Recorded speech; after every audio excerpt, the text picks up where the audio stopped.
Yo, what it do, man? This is your boy North End Floyd, man. This is episode 157. I'm doing a special live. I know I say I don't do live no more, but you know what I'm saying? It's the end of the year. You know what I'm saying? It's 2023. So this is like a 2023 wrap up. And who better to get the 2023 wrap up with Miss TRE. Well, how do you TRE Eve? Trina. It's Trina Rose. That's what the Well, TR Trina stands Rose. Well, for, I'm just gonna just right? start saying Trina Rose because you know your Facebook is TR Eve and stuff like that, and I Yeah. always just be saying it. So Trina Rose. So Trina, I didn't had you on. Let's say for 2023, was this like the 10th time, This might be the 10th time. the 10th time. So yeah, let's talk about 2023. We got some nice topics. Uh, it's been a good year for me. Like, how's the year been going for you though? This year has been interesting. Just a lot of moving and, preparation for growth and stuff like that. A lot of reflecting and honestly just learning. And I know that sounds cliche, but listen, I promise you, all of those things have happened. So, Yeah, yeah. how now, as far as like people who haven't watched the show, if they haven't watched the show, they kind of really lacking and stuff like that. Why don't you tell the people like what you got going on and what you do?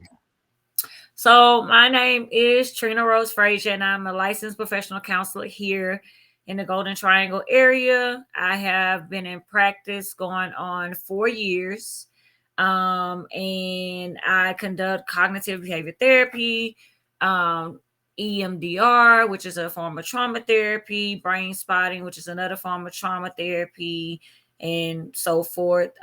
Individual counseling, couples counseling. Um, I'm sorry, my screen had went black. It So did? yeah, it had went black for a second. I thought everything went away, but we good now. Um, so I was saying like individual counseling, couples counseling, service in ages 12 and up. And happy to say we just moved to a new location that is larger because I am about to grow into a group practice. So that's one of the Oh, bigger snap. things. Yeah, working on growing into a group practice so I can have more than one therapist available. Mm. I'm also sorry, go ahead.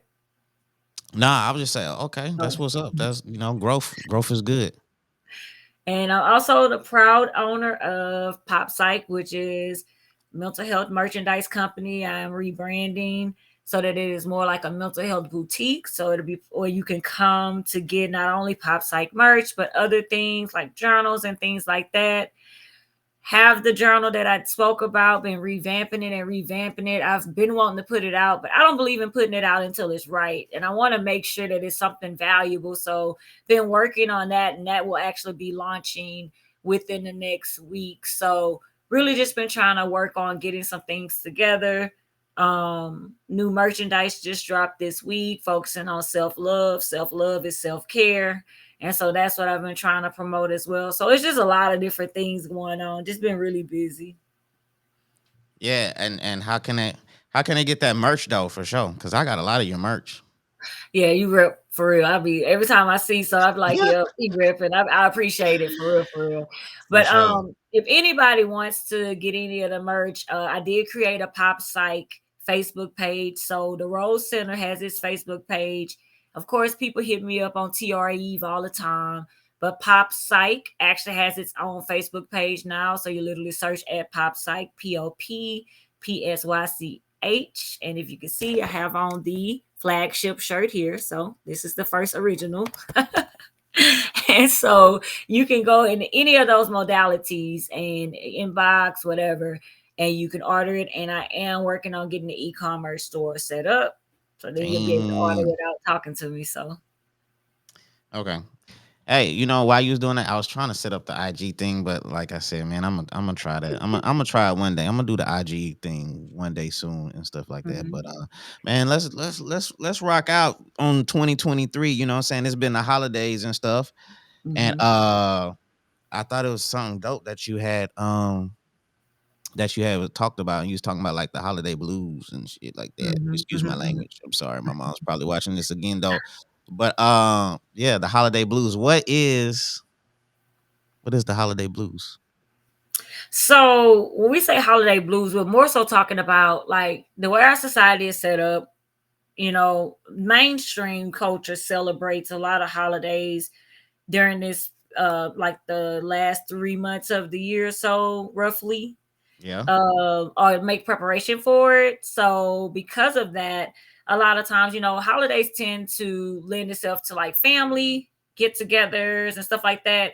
And if you find yourself either maybe not having, a good relationship with your family, or maybe you're not around family, maybe you relocated and you don't have a lot of family around. A lot of times, what you end up, people end up experiencing sometimes is some depression. Other times, it's just the fact that it's the holidays. So if you can't perform or do what it is that you feel like you should be able to do, because people put a lot of pressure on themselves around this time, Christmas gifts, and sometimes it's even Halloween costumes and stuff like that, and parties galore, and Thanksgiving, which is a time to be around a lot of people, right? Mm-hmm. And so sometimes that those dynamics just bring about what we call the holiday blues, low mood, depression, anxiety, and whatnot. The thought of having to go around family sometimes for some people is anxiety provoking. Having to see certain people that maybe they haven't seen in a while, you know what I mean? But they have to deal with because it's Thanksgiving, right? So trying to prepare for that. Um, and then ultimately, it does lend itself to grief, because if you have lost anyone important to you, even in the past, then a lot of times these milestones like holidays start to bring that up again, and that grief becomes more acute because you're missing those loved ones and they're not present, and it's felt a lot more sometimes because of the holidays. Like, for sure you feel the void. um so those are just some things about the holiday blues. Yeah, for sure. And especially like when you lose a family member and stuff, and so Mhm. um, that affects you a lot too. Because I remember like when I lost my grandma, like way back when I was like 18, and Thanksgiving came around, and I didn't want to say I didn't celebrate Thanksgiving for like years.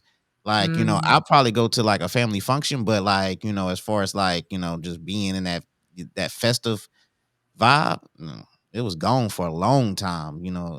It took me a while to heal because like Thanksgiving that was pretty much at grandma's house, so mhm, things changed. So I kind of had to like adapt to like to the different sceneries on Thanksgiving and stuff. Stuff that I wasn't used to. But yeah, I guess I had the holiday blues. I didn't know what to call it at that time, but I went through that mhm. for a while. Yeah. And sometimes, we become avoidant. It just depends. There are definitely levels to it, but sometimes, unfortunately, people are so down, they actually experience depression. And if you already have a history of depression, sometimes it becomes more clinical, which is more intense because of those things. So, yeah, it'd be a tough Now, time. Now, you being in therapy and all that do people come to you a lot as far as like holiday blues? They don't know what I'm pretty sure they don't call it that, but is that pretty norm for you?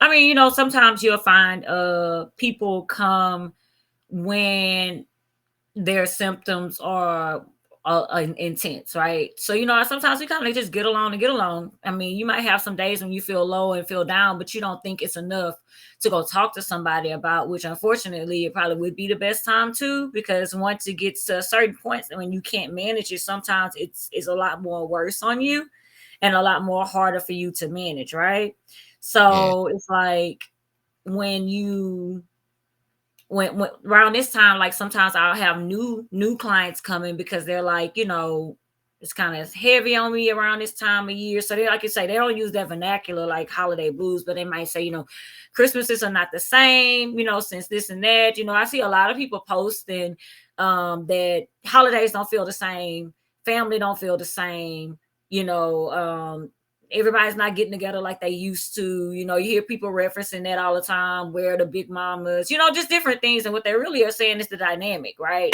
Where is Mhm. that connectedness that used to be, and it's no longer there. So you might have an influx of clients coming in at that time, but you also see, a decline sometimes because it is the holidays, and holidays cost money in our society. So you Yeah, have for real to though. be able to, get all of the things. So sometimes you see a decline as well, but it really just depends. But yeah, and it's really hard for those who unfortunately lose someone either right before or during. So, like, September. If you lost someone in September, that's close. You know what I'm saying? Mhm. If you lost someone in early October, well, it's holiday season. You know what I'm saying? So now you're having to deal with the first of such an intense holiday season, just like that, before you even have a chance to um process it. So it makes the grief a lot harder. What do you think about this guy down below who says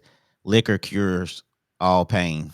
Liquor Well, cure let's all be pain. very clear. So this is Trina talking. We all know who that is. We So do. we do. And And we he's know full that of the he tends to, he's on yeah. the liquor right now. Well, maybe so. I Maybe seen not. it. Could be I his seen personality. oh, I But seen he him. okay. He just went Facebook Live. He's definitely on Oh, the liquor okay. right now. So he tends to post, all kind of things, and I do believe that, for lack of a better word, he tends to post flagrant things, right? And we know what flagrant things do, Yeah, right? for sure. They're Yeah, real talk. wow, they're if you get a flagrant foul, that's not a regular foul. They're like, okay, hold on, you went away a little bit too far. But nevertheless, I think we have space for all, and sometimes it's just a cry for help, is it not? Yeah, And true. attention. So that's what I think about that person. And I hope Yeah. that if they truly believe that that is the cure, that they get help, because I think that us have, whether directly or indirectly, been affected by someone who had, issues with alcoholism, and alcoholism is basically a dependency. So it Yeah. means that it's not even a matter of, you don't always have to like get in trouble for using alcohol for it to be a problem, right? If we wait to Right. that point, that's the problem, right? But at the end of the day, if he honestly believes that that is the cure, then yeah, I would definitely hope that he gets some help. Yeah, That's TR, the therapist talking. Yeah, yeah. Let me ask you this now. Since the last time we did the show, how is it as far as the Black community dealing with therapy? Are we more comfortable now? Are we getting more comfortable as the days and months go by, as far as like discussing therapy, saying that I go to my therapist, being comfortable with letting people know that you have a therapist? Is it getting like, is it becoming the norm, or are we still kind of just scratching the surface as far as dealing with therapy and stuff? I believe it's becoming more normal, or more normalized. I'm not gonna say that, I haven't done the research honestly to speak about that, but I will say that for me, when I first started therapy, like my practice, and even just providing therapy in general, my population that I served was a lot more skewed. And I'll be honest, it definitely wasn't as many of African Americans coming into the office. And now I can say that a good, probably the majority of my caseload now is African American. So I mean, it's inspiring. I mean, it definitely is. It gives me hope for us, because I feel like more people are embracing it. I will tell you that what I do notice a lot of times, unfortunately, is that there are others around them that shun them, or try to make them feel uncomfortable, or Mm, crazy is the word they use. And I tell them all the time, we don't use that word in this office, because we're dealing with symptoms, we're dealing with real things, and crazy can be misinterpreted for all kind of stuff, right? yeah. But at the end of the day, I do have quite a few clients, unfortunately, that might have like parents, or loved ones that shun it and ask them what are they doing, and you know what you got, why are you talking to other people? And you'll hear people say, one of the most disheartening things I saw, and I think you might have saw it too, but I'm not sure, was when this black guy was saying, so you mean to tell me you want me to pay somebody to talk to about my problems who got their own problems? And I'm like, if you think that's what therapy is, then you are sadly mistaken. Hey, Miss Jerica Landry, thank you. Yes, Mm, because that's not what it is. Everybody can benefit from an objective person to talk to, right? And like I tell yeah. my clients all the time, I don't take anything personally in this room. fingers crossed, I still have been able to make it to that point, because it's not about me, it's about them. But I think that a lot of people would not be in prison, in jail, in all these different situations if they'd had someone to talk to. You know Yep. what I'm saying? So that's the biggest thing about it. But yes, I will say that I see more people of color in general, because it's not just our culture that shuns it. You know what I'm saying? I deal with a lot of the cultures that shun it. You know what I mean? But at the end of the day, I see more people choosing themselves, and I love it. Yeah, for sure. Look, my girl. How the hell you say Azriel? I call her Sweets. Hey, Sweets. Sweets. Okay, I'm gonna If start you using didn't that grow if then. you didn't grow up with her, you can't call her that I unless can't she call her wants to. that. Not Oh unless yeah. she say you can. What Her name y'all? is Azrael Peace side. Harris. Y'all grew up in the P South Park. So poor. Okay, see, Where ya? shout out. Hey, look, see that Wh- she gonna throw my nickname out there. Okay, pumpkin. Oh, pumpkin and sweets. Oh snap! I'm learning something. Oh, Avenue L, the Ave, Texas. Okay, shout out to the Avs, man. Oh dang, that's where y'all was wilding out at in the Avs. And okay, all right, okay. Okay, so okay, do Sweets go to you? She go to you for therapy? Nah, we grew up together. That's a boundary violation. But I mean, I say we Ah, grew up together. We grew up together, like literally. she So gets that's the what I'm she saying. gets the free counseling. I mean, I talk to my friend if she want to talk, but it ain't counseling. It's just talking with friends. Okay, all right, yeah, she be turning up. She is one of the few people that I like to follow and stuff like that. You know what I'm saying? So, um, Hmm. I don't know what he talking about. Who are but see, that's why I don't really. That's why I kind of stopped going live I because of know. people like him to just deal. Just want to deal with the subject at hand and have a But you know nice what you can discussion. do about that? There Yeah, are I things. do. I So definitely know what to do. You know what I'm saying?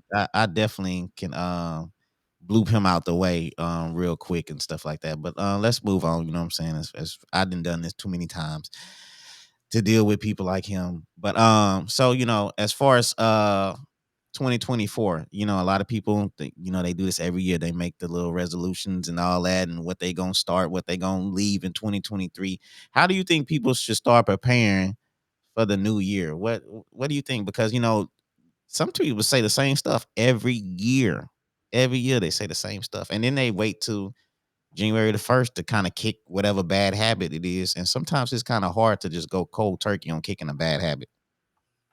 yeah, but you know what? I don't knock people resolutions, because at the end of the day, this time of year can be a very encouraging time of year for people, because it's a collective of people all in the same mind space.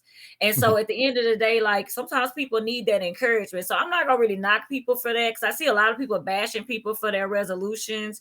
So I won't say that. However, I will say that one of the reasons why, 'cause I'm actually actively doing 30 days of affirmations, and tomorrow is the last day, right? Yep. And the reason why I decided to do 30 days of affirmations was because um I feel like you have to first set the tone. You know what I'm saying? So I always say, you got to till the soil, you got to fertilize the soil, you got to get it prepared Yep. before you start trying to plant seeds. So that was one of the reasons why, is to get you mentally prepared, emotionally prepared, and maybe even for some people physically prepared to actually go forth with the resolutions that you have for yourself. Resolutions are goals, honestly. And I'm not going to knock anybody for having goals, because goals are something to reach for, right? They're things to reach for. So it's like, it's just a matter of understanding that if you want to start the resolution on January the 1st, then setting the tone prior to January the 1st, or even if January 1st is the first day you start, you know what I'm saying? At least be prepared. So it's really about preparation. Because I'll be Hmm. honest, some gym memberships, right? People want to do gym memberships, and everybody always knock them for doing this, saying you go. Some people like y'all in the way and this and that. But guess what? The gym memberships are very cheap at the beginning of the year. Why? Because a whole bunch of people talking about they coming. So they charging $1. This 2024, they probably gonna be charging 24 cents. You At know the what? I feel good because I started going to the gym regularly in July. So Oh, like the people know me. I see the regular people in there. You know, and that's how it is when you see people normally at the gym. So now, the beginning of the year finna come. I don't feel like one of those new people that's finna start. The new year is off now. I'm pretty sure the gym mhm, is finna be pretty crowded, and mhm. I to be honest with you, anybody that does go to the gym, I think that's a good thing, regardless of what shape you in, because they're all in there. Everybody's in there trying to get right, Mhm. So it's really not like a non-judging thing, or whatever. But hey, whoever starts the gym, starts the new year off going with the gym, man. I'm proud of y'all. Just stay consistent and stuff like that. Might as well just start now, you know. Yeah, but life But happens. You know what I'm saying? That's the thing. Like it's like so many other dynamics that people have no idea about that are going on with people, and you don't need to know. So that's why I really be trying to work on not necessarily, you know what I'm saying? I'm not perfect by any means. And again, I'm not new to Bowman. People know me and everything. So I don't try to act like I'm not who I am. But at the same time, I know that I have gone through my own evolution. You know what I'm saying? And the way I think about things is different, right? And it had to be for me to do what I do. And I just realized that as a therapist, I have to meet people where they are. You know what I'm saying? yeah, And so when people create these resolutions, I don't think people just sit back and create resolutions just to fail. I just think that they just don't necessarily make it. And if they fail at it, and then everybody else has something to say, just imagine how they feel about the fact that they didn't fell off. And like you said, again, like for some people. But I think that if you keep on trying, at some point you might stick to it. And if it's 100 people that go to the gym at the beginning of the year, and by February only 50 going, they still going. And by March only 25. Guess what? They still got all of that. Whatever the benefit was of them being able to engage. And it's not really just about the gym, but I know that's a big one. That a lot of people tend to declare and a lot of people tend to attack. So that's why that one kind of came up. yeah, and I'm not even gonna lie to you. It's been I think like two times. Damn, this was gonna be 2024. So like 2021, 2022. I think like, I started the beginning of the year like hitting the gym, and then shit, I fell off. So, Mhm. I, after I did a little vacation, and I just said to myself, like, yo, man, it's time, man. Let's go ahead and make it happen. Let's be consistent. And it's really a mindset thing, like you really got to put that first. And however you kind of gear yourself towards it, you just got to make that happen. Like me going to the gym, I compare it to like when I went to college. Like I had to go. Like later on when I went back to school, like I had no other choice. That was like my last option. You know what I'm saying? To Mhm. go to college, make it happen, get in the career field, and the rest of the steps and stuff like that. And that's how I do it with the gym. When I don't feel like going, I'd be like, I kind of compare it to like going to class. I couldn't miss class like that because you end up flunking out of class and stuff. So when I go, Mhm. I compare it to school, and that's kind of my mindset to help me go to the gym. I just compare it to when I was going to college. But whatever to get by for anybody else, you just gotta apply that. Everybody don't have the same rules of how they get their goals and stuff started. So Yeah, and then if you stop, know that you can also start again because sometimes you get sick. I know my family got hit with COVID, and I missed the gym probably for a month. I didn't have COVID for a month, but hmm I had to recover. I honestly just didn't feel like doing it. You know what I'm saying? And so at the end of the day, I had to get back to it and get back in there. And I did. But yeah, I was sitting up there counting the weeks like, Lord, I ain't been in the gym in almost 4 weeks. You know what I'm saying? So, and at the end of the day, I think that whatever level a person is on, you can't ask nobody for more than their best. They can't even ask themselves for more than their best. And if their best is subpar, that's still where they're at right now. So yeah, and that's for sure. And like I said, man, whoever is starting off the new year, whatever you trying to get done, man, just be consistent. And you go have people that's gonna try to knock you off, and you go have situations that's gonna happen. But you gotta just maintain your goals and stuff, and understand why you have them in the first place and stuff. But absolutely. That's important too. That's what I was thinking too. It, Nietzsche is a German philosopher, right? Okay. old dude, right? He like, and he had a quote. Victor Frankl paraphrased it, but it said, "He who has a why can bear almost anyhow." So if you remember your why, then you tend to be more willing to push through and do what you need to do to reach that goal. But you just have to remind yourself of your why. Yeah, that's true. Because I think a lot of people forget that. After a Mhm, while, they forget why, they even came up with that conclusion of having this goal and stuff and what it mhm. was set out to be and stuff like that. And I know what you say, life happens and you can get distracted on things, but you got to continue to revert back to the why. And so here's like another thing too, as far as like creating a supportive environment. How do you go by creating a supportive environment, a supporting environment? Well, it's definitely gonna probably be, first of all, internal, right? So I think of two environments. I think of your internal environment and your external environment. Now, in my opinion, your internal environment is more important than the external environment because you carry that wherever you go, right? It's Mhm. kind of like the same reason why two people from the same neighborhood have different life trajectories, right? So Yeah. sometimes they're like, "Oh, well, yeah," but you can't really make that blanket statement that everybody from this environment is going to thrive and everybody from this environment is not going to thrive, because you have examples of each being debunked. So you got to take care of your internal environment. Sometimes we worry so much about our external appearance, whether it's like superficially or for us like the people we're around and the things that we're doing, that we tend to forget about taking care of the internal and wonder why we still don't feel good, we still don't feel fulfilled, or we still don't feel like, maybe we're growing or that we have that support. And so it starts with you, right? Taking care Mhm. of yourself, making sure you're good, you know what I mean? And then on top of that, it's going to be about who you connect yourself with. It's going to be about, whether it's the people you connect yourself with, the environments you choose to engage in, to find yourself in, or whatever. It has nothing to do with you being, better than anybody else, but you need to know what you can and cannot handle. You need to have that self-awareness to understand how things impact you, how people impact you. I think that at the end of the day, just like with goals, we tend to think once you set a goal, that's it. Like you can't revisit it or make adjustments where they're needed and make them more realistic. It's the same thing with friends and people that you connect with, sometimes jobs and just overall situations. Sometimes it's no longer fitting for you. So the longer you stay there, the more, like, to me and personally, a negative impact it can have on you. So you just have to be willing to continue with reflection. I think there are two processes that help you to become the best version of yourself: introspection and reflection. Mhm. Introspection is examining your own thoughts and feelings. Reflection has to do with looking back on your experiences after they've happened, right? You're reflecting on these things to glean from it what you will. Those two processes help you with insight.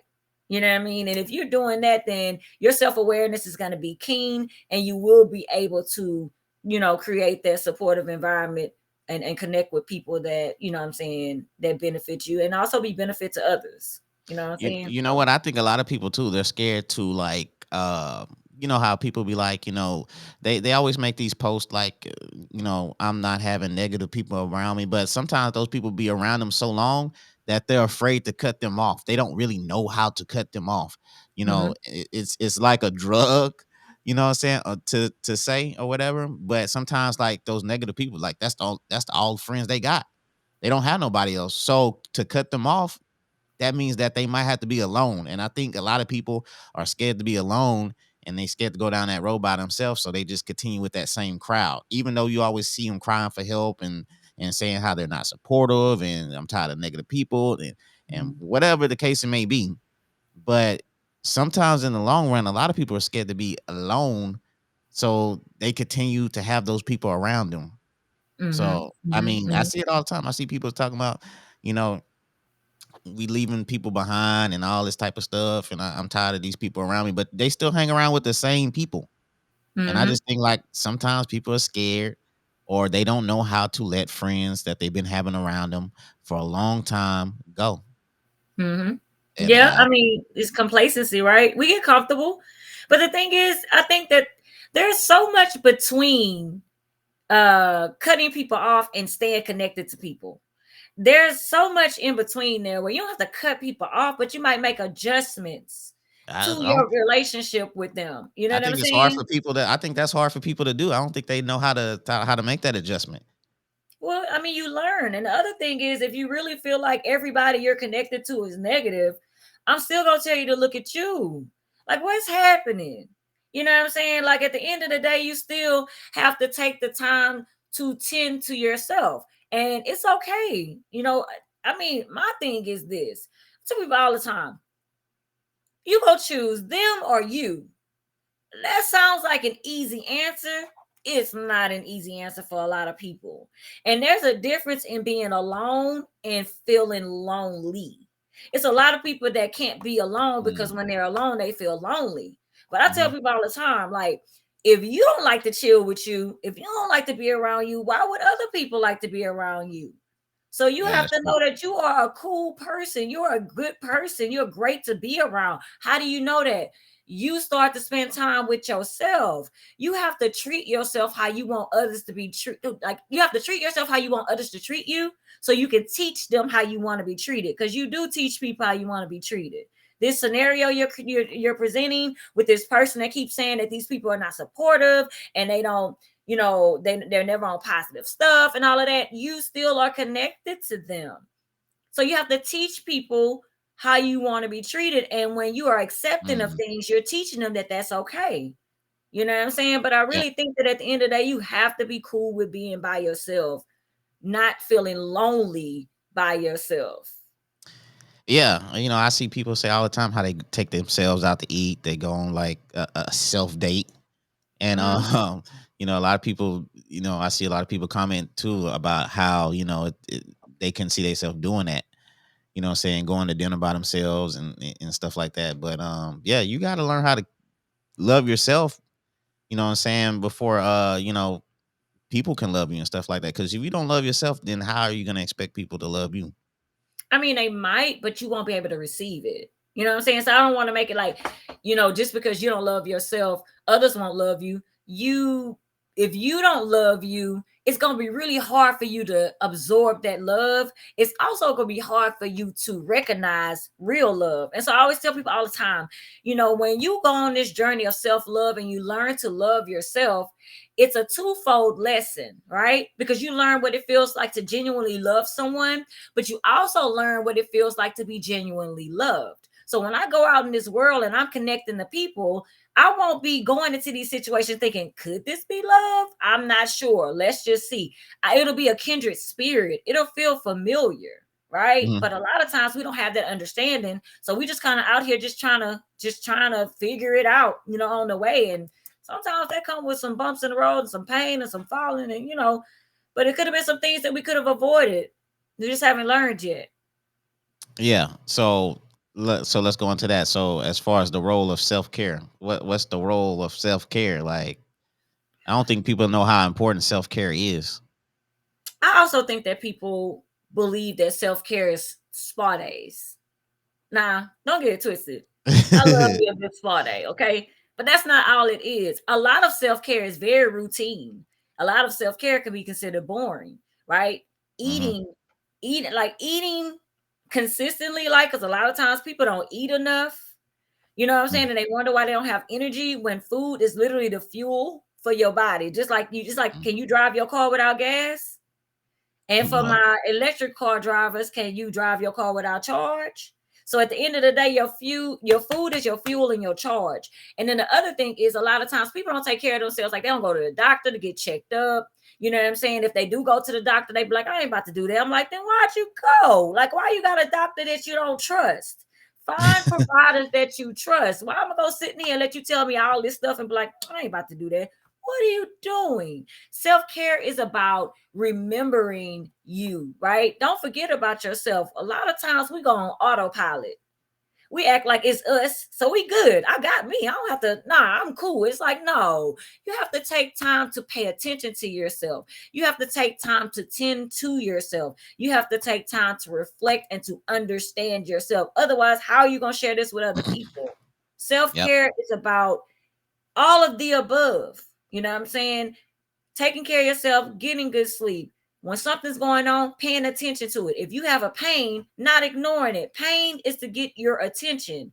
And a lot of times we ignore it, and then it becomes something so much far advanced that sometimes, unfortunately, we can't do anything about it, right? So Hmm. self-care is about all those things. Self-care is about remembering that at the end of the day, you only got this one vessel. So it would behoove you to take care of it mentally, physically, emotionally, trying to make sure you have a balance between your internal environment and your external environment. And I think that a lot of people have a really, really hard time with understanding how to do that. Yeah, yeah. As far as self care, because it's like really like you really don't like it's like nothing to kind of like teach you and prepare you as far as like the like as far as self care. You kind of gotta like develop it. You gotta like understand like what makes you happy, and like when stressful times hit and when frustration and anxiety hit and you need to take some time off to yourself as far as self-care, a lot of people don't know what to do. Like you see a lot of people freaking out on Facebook and they, they going through such and such things and stuff like that, and I don't think they have a understanding of what they need to do as far as creating a self-care to like, control some of those situations that they're going through as far as frustration and depression and stuff.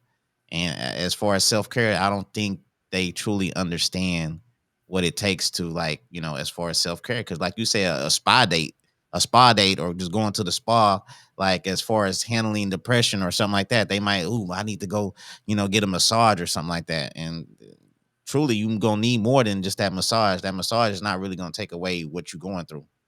I mean, It's still kind of beneficial. You know what I'm saying? it's kind of like it's kind of like alcohol. Like the person that was talking about like alcohol takes the pain away. So he might think that's self care. Well, I'm gonna be honest with you. For some people, it does take the pain away, but there's a such thing as unhealthy and healthy coping strategies. The thing is, both sets are coping strategies. So if a person is trying to cope, you know what I'm saying? I mean, think about it. We see what some of these recreational drugs do to people. We grew up seeing certain ones and seeing people's decline, and they got new people using them still to this day. What would compel a person to do that? Pain. You know what I'm saying? And so it's Yeah, like what happens is it's a short term fix with long term consequences. So, yes, I want to forget about what I'm dealing with. Yes, I want to numb out. But the whole time you're experiencing that short term relief, what's happening is you're developing long term problems that are going to be more detrimental. And then you'll see that that short term relief at that point will no longer have been worth it. So at the end of the day, a lot of times what people do is they self soothe. And self soothing is not an issue. It's just you have to find healthy ways to self soothe.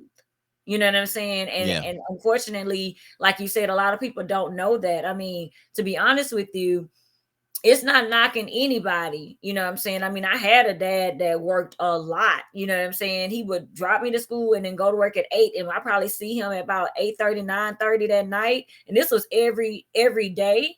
But we had what we wanted, you know what I'm saying? But the time, we didn't get to spend a lot of time. hmm, And from his generation, that was what you did. You know what I'm saying? But when you realize that sometimes our parents, they think that sacrificing is the way to go. And now you have other people, our peers, that feel like that's as well. When it's like, but what happens when you're no longer here?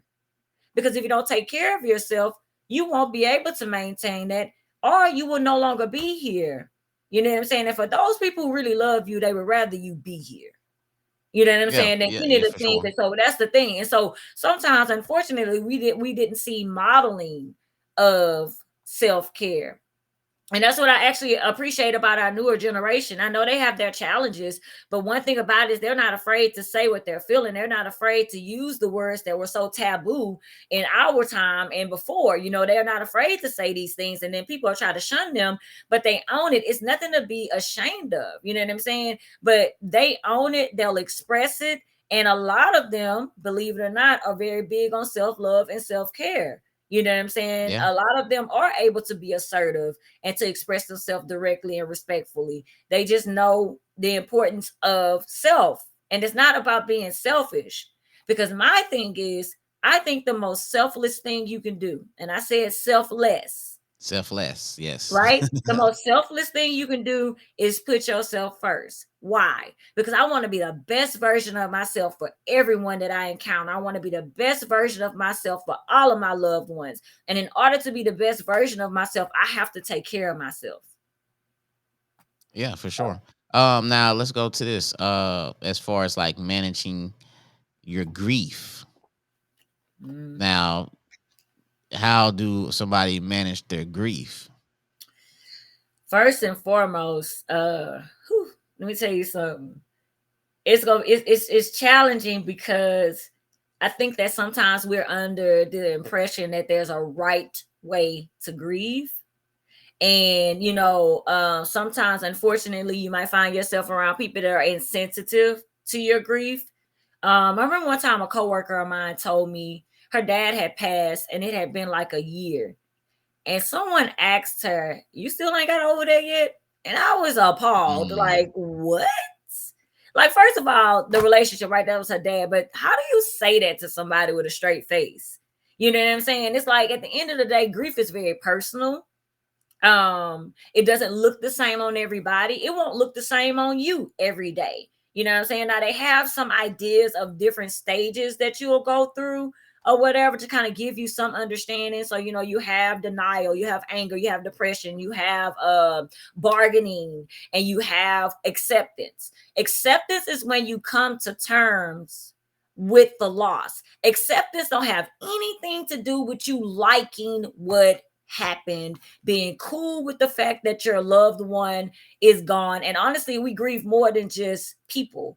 We grieve ideas. We grieve opportunities. We grieve a lot of things. We grieve objects, right? If a hmm person, if you've ever seen where a person, they had a homestead that was generational, and then all of a sudden somebody, they lost it. That's a grieving situation for a lot of people because that's their childhood home, right? That Yep. hurts. You know what I'm saying? If you have a job, unfortunately, recently the paper plant in Orange closed. They had Yes. people that had been working there for 20 plus years. Yep. You don't think the people are grieving their job? They're absolutely grieving it. So grief is one of those things that, the working definition at the end of the day is it is the intense emotional response to a perceived or actual loss of something or someone important to you, right? Yep. And when you first experience the loss, the grief is going to be acute. It's going to be intense. So, like medical, when they say acute, right? It's going to be hmm intense because you just experienced it and it's expected for you to have some challenges, right?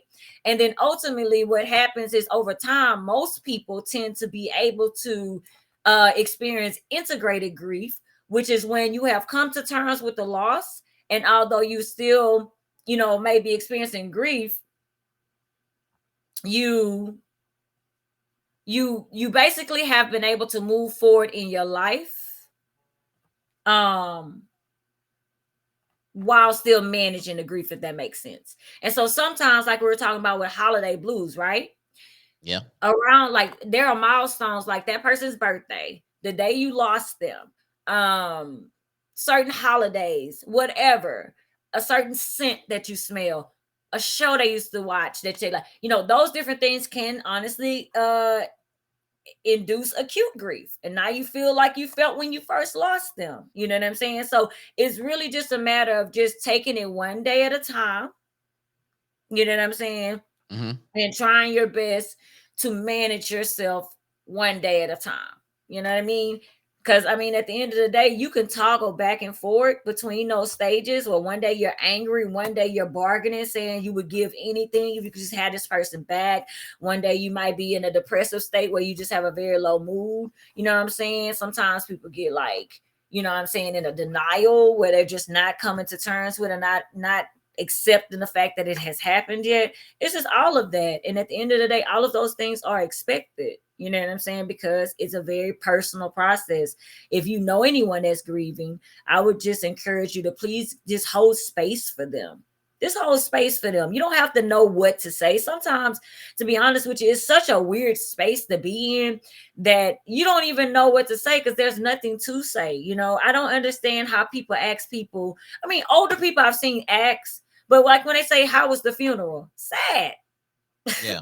You know what I'm saying? Like sad. Yeah. I don't know what other answer you're expecting. If you get anything else, good for you. But it's not a matter of always having something to say. Sometimes it's just about being present for that person. You know what I'm saying? Just holding space for them to feel what they feel. Yeah. And I'm gonna revert to it again. As far as like a lot of people, they grief on Facebook. I see a lot of people now. Like they're posting like stories and post as far as like almost kind of suicidal. As far as grief and depressions, what they're going through, and it's almost like they reaching out for help. Um, or I'm not gonna say attention, but maybe like attention for help. And a few instances, it been people like I don't really know I'm Facebook friends with, but I don't really know them. And when they do make posts like that, I will inbox them Mm-hmm. and say, "Hey, look, I don't know you, but whatever you're going through, I wish you the best and such and such and stuff." But when I see that, what I'm saying, it just makes me want to reach out because what I'm saying, like just going through stuff, man, it's tough, and it's a hard world out here, and a lot of people don't have help, and they don't have a strong family structure, and they Mm-hmm. really don't have any strong positive friends that'll help them through that situation. So when I see something like that, and when people make posts like that, I think they're reaching out for help. So me not even knowing them, I don't think that matters or not. I think just reaching out and just seeing if they're all right and seeing if it's anything for me, anything that I can do to help them. I tend to try to help them out because, like I said, if they're willing to post that on Facebook and on social media in front of a lot of people eyes, then I think they're willing to, like, what I'm saying, um, take advice or whatever help that they can get. Mm-hmm. Yeah, I mean, to be honest with you, some people use social media to vent, and that's it. That's just somewhere that they can express themselves uninhibited for the most part, right? And then there are Yeah. some people that honestly don't have anybody to talk to, so they go to Facebook or any other social media platform and they post. And if someone reaches out to them and they're receptive, it could be helpful. You know what I'm saying? But at the end of the day, it's like I feel like how the old folks used to say pressure bust pipes. Mm-hmm. That's why I don't really trip when people post stuff on Facebook. Some people like, oh, they always, hey, I'd rather them do that than to go post it somewhere. You know what I'm saying? Or to take it out. Because sometimes you carrying all this stuff, you're suppressing, right? And then you turn yourself into a human jack in the box. And so all it takes is one person to say something and they get something that didn't even belong to them. Now you going ham, like you just going in. And it's like, what is all of that? That's Mm-hmm. all of what you had stored. So sometimes it's like when you tip the bucket, it all comes out. So if them posting and saying stuff is enough to get them to the point where they feel like they've been able to release, do your thing, man. Yeah, for sure. Let me change. Oh I hate yeah, I hate when it's well, I guess that's a little better as far as the yeah. what I'm saying. Shout out to Nitra, man. What she said, right? Sometimes a person would talk to a stranger before a friend because they put up a wall that they're so strong when honestly they're breaking down. I'm speaking for myself. Mm, mm. First of all, thank you for sharing that. The fact is, one, a lot of times when you're dealing with strangers, part of it is that you don't really care what they think. Part of it is that they don't know you to judge you. And they've actually done research on this before, this concept that people will be willing to tell some of the most vulnerable and wildest things and things to a stranger just to get it off their chest and then walk away feeling light as a feather. Why? Because you have no choice but to be objective. Like, I don't really care about what you're gonna say because I don't know you. I just need to get that out. You know what I'm saying? So sometimes people will empty out to a stranger. At the end of the day, if you're like you said, creating a supporting environment.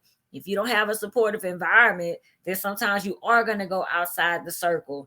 I just feel like if you honestly feel like you always have to go outside of your circle for support, you Hmm. gotta check your circle. You know what I'm saying? Like Yeah. always, every Yeah. time only time we get to hang out is when things are happy go lucky, and I'm calling this my circle. We have to learn the difference between friends and associates. You know what I'm saying? Like if that's just the people you have fun with, that's fine. But quit calling them your circle. If every time you need something, you got to go outside of it. I mean, that's literally what the Mm. circle concept is about. It's enclosed. Facts You know though. what I'm saying?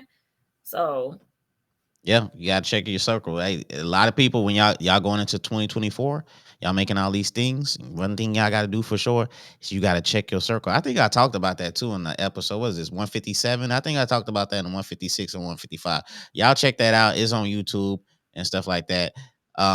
Like I said, man, this is a special live show because I don't really go live no more or whatever. You just gotta check it out on YouTube. You gotta check it out on IG, or you gotta check the clips out when I post them and stuff like that. But if y'all want to check the whole show out, y'all just go on YouTube. Like, but this is the 2023 wrap up. So I said, you know what I'm saying, might as well go live and rock out, you know what I'm saying, one good time for the year and stuff like that. And who knows? I ain't gonna lie, I might do another show tomorrow or whatever. But I don't know if it's gonna be live though. But the more the better. The more content the better. You know what I'm saying? I'm a sucker for great conversation, good conversation, good dialect. You know what I'm saying? Respectful conversations. I think one of my friends was saying earlier today, as far as like podcasting, talking about let's have a debate, and I don't do debates. You know what I'm saying? I'm not finna debate nobody's opinion. What your opinion is, that's your opinion. I'm gonna respect it. And I just hope you respect mine. You know what I'm saying? To each his mhm, own. Who am I to tell you that you're wrong, and vice mhm. versa? So we ain't doing no debating. We ain't doing no arguing on this right here. Well, Um, that's the issue. A lot of debates are emotionally charged. So you're not yeah, for even sure. debating facts, you're debating emotions. But Mhm. I did want to touch bases again because Miss Wilnitra, I Yeah, think I said it right. She said something else. And so I don't want to be disrespectful to her response. So she was saying it's not that it's just to them, she's the strong one. That's what she's basically saying. And so this is my thing. You always see these people saying, even a strong friend needs help sometimes. And that yeah, is something that is very true. But I also want you to consider, what I'm saying? Like, I don't know you, but I'm gonna be honest with you. I want you to consider abandoning that label because you teach people how to treat you. And so if you keep presenting yourself as the strong one, then you present yourself as one that doesn't need help when we know that that's not the case. You know what I'm saying? So at the end of the day, if you are labeled as a strong friend, I encourage you to try to work from getting from under that because that label is what's limiting your ability to probably receive for support from your people as well as for them to give it to you. You know what I'm saying? Like at the end of the day, you be strong, strong, strong, and then break. You know what I'm saying? So mhm, it's like I tell people all the time, you either take a scheduled break or you snap. The difference is snapping is a forced break. So, you know what I'm saying? The one that you have more control over is the one that you decided to take. The forced one is one that just happened, and we know what that means. You know what I'm saying? We don't know what that's going to look like because I'm not really in control of what's going on at this point. You know what I'm saying? When it's a forced break. You know what I'm saying? yeah. So that's what I would say to you, Miss Venetia. Harrington. Mm-hmm. Yeah, Renisha, she always keep her. She's very transparent on Facebook. She keeps it real. She don't try to fake and stuff like that. And she's very honest with how she feels about certain situations though. That's dope. Mm-hmm. I tried to get on the show one time, but a lot of people, what I'm saying, when it comes to like live posts and stuff, you know what I'm saying, or live or whatever, they don't, and I ain't knocking nobody for that, you know what I'm saying? To each his own who want to get on live. Cause I remember it was a time before I even started doing lives and stuff. And I used to get nervous every time I went Facebook Live, but after a certain amount of times, it's just natural and stuff like that. But um yeah, what'd she say? Oh, she You just said said so true. that. Yeah. All right, so let's rock out. Let's get to one of the last topics or whatever. We could continue going after that too, but man, I ain't gonna lie, she got it hot up in here, man. Wifey must got the heat on up in here, man. Well, we God probably dang, do. the heat. What's she doing with the heat cutting on and stuff? We don't turn up the heat up in here. It's 45 degrees outside. Oh, it is. Yes. Dang, man, my homie got a barbecue too. He want me to hit up, and it's outside. It's 45 degrees outside, man. He Right now. tripping. Phew, yeah, it is. I'm gonna have to tell him it must be some indoor action going on at this barbecue because I ain't finna be going out to no 40-degree weather and stuff like. So, but anyway, um, let's go. As far as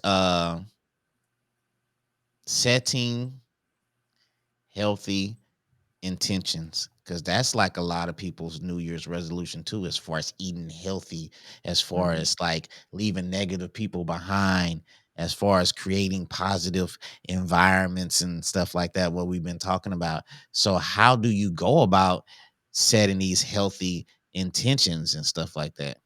Mhm. Have a plan. I mean, that's the best thing I can say on that. When it comes to setting healthy intentions, it's like if you go 42. into it without a plan, then chances are you don't have really any structure, right? And if Yes. you don't have any structure, then you can easily get derailed, right? And you're already setting this intention. Most of the time, a resolution or whatever is because Mhm. it's you do the resolve, like you make the resolution because it's something that's challenging and difficult for you. That's the Yep. whole reason. So if that's the case, then think of something else that you've accomplished in your life that was difficult and ask yourself if you did not prepare or have some kind of plan of execution or something to go with it.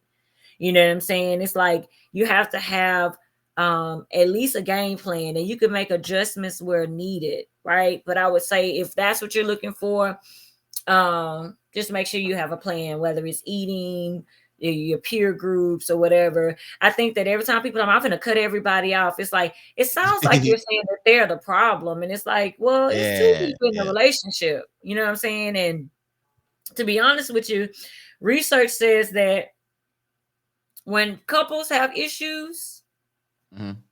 each couple is typically responsible for at least 30% of the problem.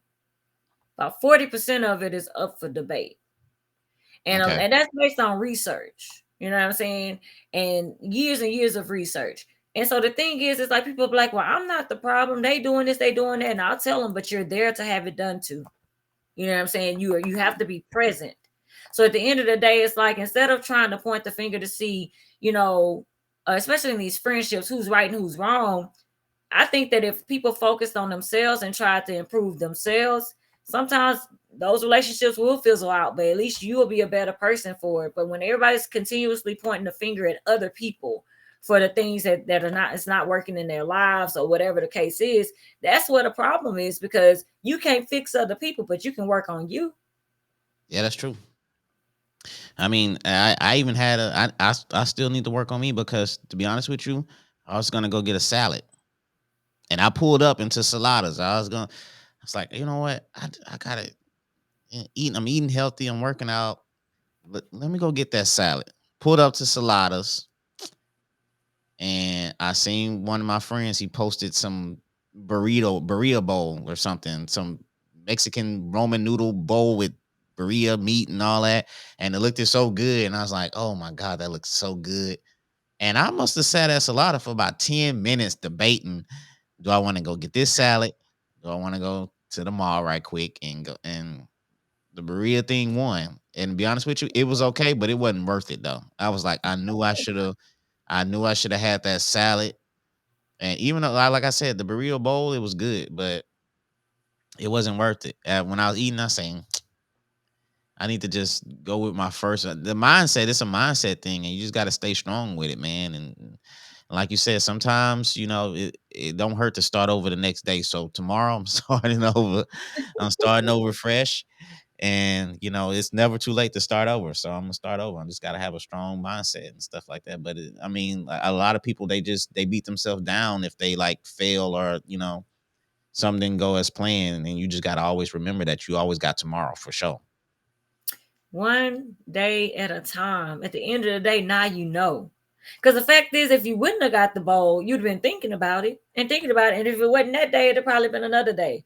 So It I was, really was yeah. trying to help people go from treating, things as mistakes and regrets, because mistakes and regrets typically don't help me, right? If I keep looking at it like a mistake and a regret. So if you can learn from it, you've given value to that experience. You know what I'm saying? So if your mistakes can become lessons for you and your regrets can become teachable moments, then now they have value for you. But sitting up there just focusing on what you should and should not have done is simply a way to criticize yourself. And I don't know anybody that has criticized themselves into positivity. I mean, literally, criticism is negative. And there's a big difference in self criticism and self accountability.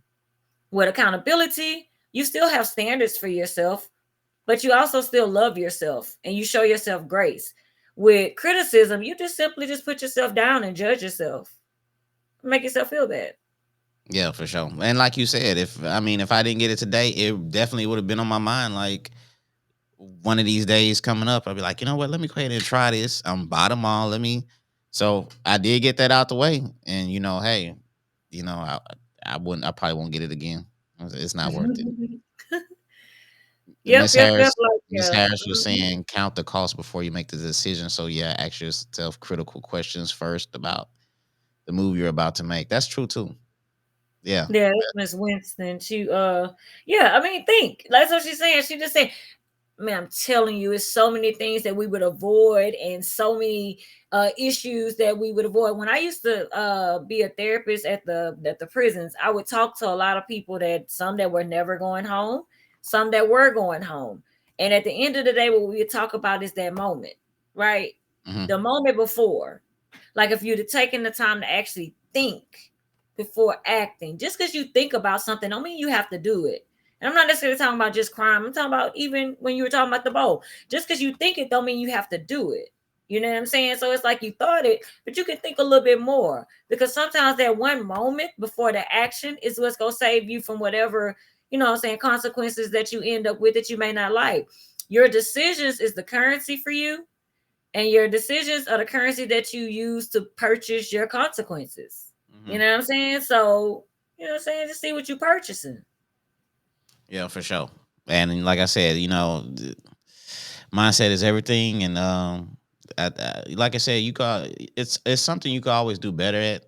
You know what I'm saying? As far as a person, and that one of the things that I need to improve on, and I don't have an issue with that at all. Mm-hmm. Yep. They say that if life is a game, your body's your game piece. There are no mistakes, there are only lessons, and learning never ends. Mm.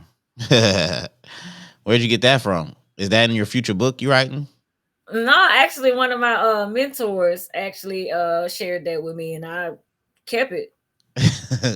Yeah, you Mm-hmm. do. I mean, one thing I like about you when you do come on the show, like you do have notes, and you do have, like, as far as research, and you do have stats and stuff like that. I guess that's what you do as far as your job pertains to. But like it's good when I do have those conversations with you, and you bring up those kind of stats and lines and stuff like that. So I don't ever want anybody to think I feel like I'm a know-it-all. It's just that I am a researcher. You know what I'm saying? I'm kind of like a sponge. I'm always looking and learning and stuff. And that was before I started, this career or whatever. Because that's just what it mhm. is. I'm big on knowledge, and I like to know. And then when I'm sharing stuff with people, I want, I appreciate when research backs things. You know what I'm saying? Because it shows validity. You know what I'm saying? And that's all we did in college. It was all about statistics and validity and research, right? But Mhm. research is research. And so anytime there's research to back it, I'm going to share it so that you understand that it's not Trina Rose talking, what I'm saying, just because I'm pulling this out the air out of my mind. There's actual research behind it. Yeah, for sure, no doubt. Before we end it, like, as far as anybody want to reach out to you, and if anybody, I always ask this question, but repetition, and sometimes you got to repeat it so people can understand it. But as Mhm. far as a therapist, and can you say most jobs would pay for the therapy? Yeah. Okay. So let me clarify. So if you have insurance, chances are you probably have an EAP program as well, which is Employee Assistance Program. Okay. And there are many different benefits associated with the EAP, but one of the main ones that comes up is the counseling.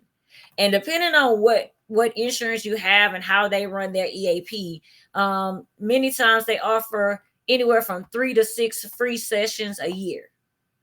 And so, if you are interested in therapy, but you're not ready to make the financial commitment, you're interested in therapy and you can't really necessarily make the commitment now, that you like to try, those are options for you. And it's not just for you. EAP benefits actually provides coverage for your family too. So let's say you have your kids on your insurance, or your spouse on your insurance, right? Or you want to go to couples counseling. Some people accept EAP for couples counseling as well, and it at least can get you started so you can see. what is this about, especially if it's something new for you, right? Hmm. So that would be the EAP benefits. And then if you have insurance, the same way you use your insurance for your medical benefits, and a lot of times you may have a deductible between, I mean, I've had people with zero deductible and it wasn't even Medicaid or anything like that. They just had zero deductible. I mean, excuse me, a zero copay, Yep.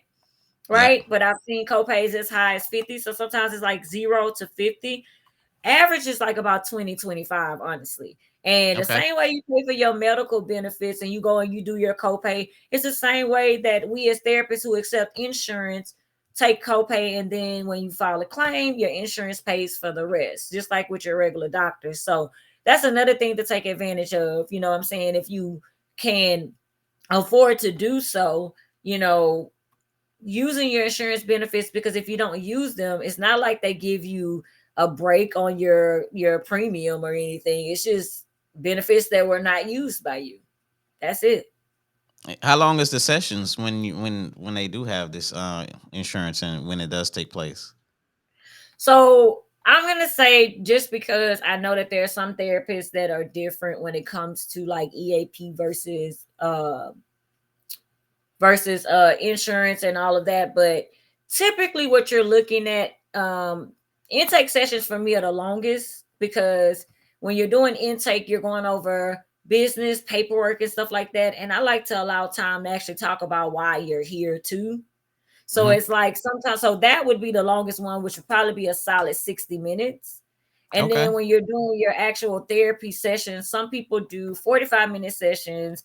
I typically do between 50 and 55. I'll be honest, my clients, they be talking. So Yeah. we tend to go from end to end, whatever. So you're looking at, on average, probably about 50 to 55 minutes a session. Okay, that's what's up. And so can people just inbox you and try to book anything or set anything up? Do they have to go to a website to try to book anything for you? Like, what's the proper way for somebody to try to like book a session? Because some people might just inbox you, and is that cool? So here's the deal. Typically, when somebody inboxes me on my personal page, I try to redirect them to the business page. One, because if I have to track anything, like trying to find them and get their information, I can look in my business inbox, because that's all that's there. In my personal inbox, I mean, it's personal. I got all kind of messages there, right? But I've had people reach out there and we talked, you know what I'm saying? But I typically tell people to go to the website, because there you literally get to fill out a little form where you put your information and then you can send me a message directly and it comes to my email, right? So I Okay. tend to try to let people know that. So if anybody's interested in reaching out, the website is the Rose Center bmt.com. That's Mm, TheRoseCenter bmt.com, right? And so you can right. go there and you can do that, right? And then on the Facebook pages, if you go to at the Rose Center BMT on Facebook, you'll find my Facebook page and you can inbox me there and you'll receive a response. Now, full disclosure, the Okay. office is closed for the holidays, and I return on January the 2nd. So I'm just Okay. letting y'all know. And I'm not in office on the weekend. So it's Saturday, Sunday. So literally, if y'all trying to reach out, you'll get a response by Tuesday. That automatic, are they gonna get the automatic response? Yes, I do have that set up. Got to keep it professional. So they have an automatic response for text. They have the automatic voicemail already ready. And my email address actually has the automatic as well, because I don't want to leave nobody hanging. So y'all know Hey, what's going on. what if somebody going through it Saturday and they really? Oh well, every session has to be booked, Well, the right? session have to be booked, but don't get it twisted. I have information for you. Those texts don't just say, "Hey, y'all, I'm gone. Bye." It Okay. says, if this is a crisis, I give you numbers for you to call if it's a crisis. Okay. So Cool. Cool. you Cool. know, Cool. it's just a responsible thing to do as a therapist. So most of us have that information on our voicemail anyway, whether it's the regular voicemail or the vacation voicemail. We have that information for you if you honestly are going through something, because we don't want anybody to feel like they are just out there, you know what I'm saying, without any kind of assistance. Yeah, for sure. I mean, you Mhm. never know. Somebody might be going through something on a good Saturday or Sunday, and they be like, "Oh, I gotta." So Don't forget 988 now. 988 is the mental health emergency line. Just like 911 is for Oh, medical, 988 is the mental health Wow, I emergency. didn't know that. Yeah, it's been in it's been activated for maybe 2 years now. Okay, so instead of 911 is help, It's 988 988. Mm-hmm. is for mental health crisis. Mm-hmm. Damn. Okay, I'm gonna have to like share that on Facebook because I don't think a lot of people know that. What? How does that go? So they call that and then they talk to a therapist. They talk to somebody that's going. Well, I mean, they have workers. It's like they have, emergency hotline workers for the 911. So Wow. they'll take care of it. You know what I'm saying? I mean, there's several different resources out there for people. They still have the suicide hotline. You know what Hmm. I'm saying? The one they made the song about. Um, they have 988. Of course, if you can't remember 988 because it's so new, you can always dial 911 because it is an emergency Hmm. line, right? Yeah, they might They have the transfer you. local well, they have the local crisis hotline as well, through Okay. Spindletop. You know what I'm saying? Oh So yeah, yeah, yeah. yeah, but it's actual crisis hotline. So you have options for sure. Okay, that's what's up. Man, I didn't even know that though. I think that was a bomb drop right there. Nine eight Hmm. eight. I'm gonna have to share that. I'm gonna have to post that tomorrow for people that's going through something. You could dial 988, and Hmm. yeah, that's what's up. Okay, before we leave, what about the shirts though? Let's talk. Well, how can they find the shirts again? Because you dropping the new product, the new line. So that would be Pop Psych. Pop Psych is my mental health merch company. And so in my background, I have two of the newest products that I just dropped 2 days ago. So you have the black tea with the Fresh Prince inspired lettering that says self-love. And there's actually a pink Pop Psych on the back of it, right at the very top. Just small at the top, right? And then of course that is the hat. Second hat of Pop Psych's history. The first one was the Healing Looks Good on You, which was a big hit, and this one is the self-love one. So some people prefer to have both as a set, some people more so like t-shirts, and then some people just like hats. So I decided to do the same thing as I did with the other one and provide both, and both of them are 20% off at this time. So each of them are $25. If you're interested, you can inbox me for that. Pop Psych has its own Facebook page. So if you search Pop Psych on Facebook, you can find the page. But you can also reach me on any of my pages when you are asking about merch, because that's not really personal information. So I don't have to, I try to be very protective of the personal stuff when people start kind of going into personal stuff for counseling. But when it comes to merch, it's fine. And like I think I got that shirt. I think I got the shirt of the what's it? That looks good on you. Oh, Self love, healing looks good on healing you. looks good on you. I think I got that. It's the black shirt, right? Yeah. It's a black shirt with like the white box, and yeah, I got that. Hmm. Hmm. Yeah, Hmm. Yep. yeah, for sure. And like I said, man, if y'all trying to, if you didn't catch the information, just inbox me and I'll give you the information as far as shirts and how to get in contact with her. So that's another thing too. If y'all need the information, y'all could just hit me up, and I'll just give you the information you need. So that's another little, just in case you don't rewind back and stuff like that. And also, before I get out of here, this show is also on YouTube. Also, it is on Spotify, Apple Podcasts, iHeartRadio, wherever they have podcasts where you can listen to or watch, it's on there. It's not just on Facebook. You know what I'm saying? Let me say that too. But before we get out of here, man, I just want to thank you for coming on. I hope you have a great 2024, and I appreciate you for, saying coming on the show multiple times, probably 10, 11 times this year on the show, which is that's pretty good average. That's like once a month almost. Hmm. Absolutely. I remember one time we had a run with you, myself, Kendrick, and Yep. Eric. Erica, yep, and we still, yeah, and like I said, if people haven't seen us in a while, we still have a group chat that we talk like almost every day on there and stuff like that. It's Hmm. just that as far as the relationship thing, as far as topics, I thought it was getting saturated. As far as like more podcasts just Hmm. kept talking about relationships, and I thought we was just more than that. So, like Hmm. Erica, she doing her thing, she traveling, she's she got like a few businesses. Ken is doing his thing.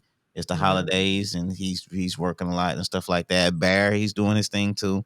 So we still talk regularly, like every day. So, we might do one. Y'all might see us all together and stuff like that. You know what I'm saying? We just Mhm. doing our thing for sure.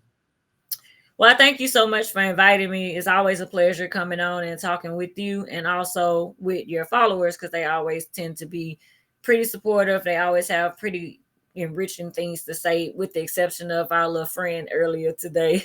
I blocked him too, and he made a post. I know. I already, but it's okay because at the end of the day, if y'all don't take anything from this podcast, know that it is okay to separate yourself from toxicity. Yeah, for sure. And that's what I had to do and stuff like that. But yes, thank you for coming on this Friday night, and I'll see you in 2024. We'll rock out again. All right. Take care. Bye, Okay. guys. All right. So y'all, that is the show. That's episode 157. I don't know how to, like I said, Trina, this okay. All right, she gone anyway. So anyway, man, this was episode 157. 157. 2024. Let me say I'm going on 5 years. I'm going on 5 years as far as doing podcasting, dog. Damn, that's almost an OG. I'm almost an OG doing this thing as far as 5 years in the podcast game and stuff. But be on the lookout. 2024, man. I got something in store, something real dope. You know what I'm saying? Try to mix a little music, mix a little DJ in with this podcast thing. It's almost gonna be like a serious XM satellite radio show that I'm finna bring into the forefront. You know what I'm saying? I don't really like to talk my business and stuff like that. You know what I'm saying? Because a lot of people be taking ideas out here, but you know what I'm saying? If you could take this idea, man, more power to you because it's gonna be dope for you too. But anyway, man, I hope y'all have a dope 2024. You know what I'm saying? And if anybody going through anything in life, depression, anxiety, stress, and all that, you know what I'm saying? You can inbox me. I will give you the information for Trina and stuff like that. She is a dope therapist. I think she's like one of the best therapists in this area. I call her a celebrity therapist when it comes to this area and stuff like that. So if you want her information, just hit me up. You know what I'm saying? But in the meantime, in between time, I'm finna chill. I'm finna be out of here, man. Y'all have a great weekend. And I'll see y'all in 2024. All right. 100.